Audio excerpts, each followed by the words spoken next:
আমাদের দেশে কি পরিমাণ মানুষ রোজা রাখে দেখবেন আসরের আগে পেঁয়াজু আর বেগুনি শেষ।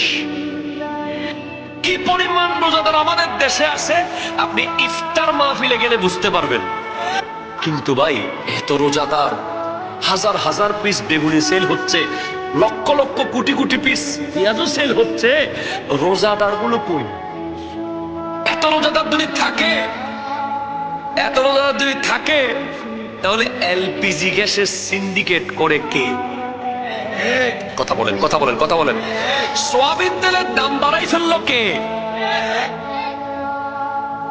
রমজান আসার আগে চিনি, তেল, পেঁয়াজ, রসুন এগুলোর দাম বাড়াচ্ছে কে এসে?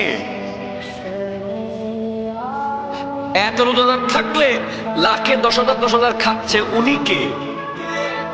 এত রোজাদার থাকলে অনলাইনে জুয়া খেলতেছে সে আবার কে? এত রোজাদার থাকলে বেগানা মেয়ের সাথে সারাদিন সারা রাত মোবাইলে প্র্যাকটিক্যালি আড্ডা মারে সেইটা কে? মানে ভাই রোজাদার নাই, পেঁয়াজু খুর আছে। কথা বলেন না ভাই। রোজাদার নাই, বেগুনি খুর আছে অনেক। রোজাদার নাই ভাই, রোজাদার নাই, বিরিয়ানি খুর আছে। আপনি নিশ্চিত লিখে নেন, সেহরি আর ইফতার করা রোজা না, এটা রোজার একটা ছোট্ট অংশ। শুধু আমার হাত আসলে কি জয়নুল আবেদিন আসবে? আমি মাহফিলে আসলাম না, হাতটা বাড়াই দিলাম, জয়নুল আবেদিন আসছে?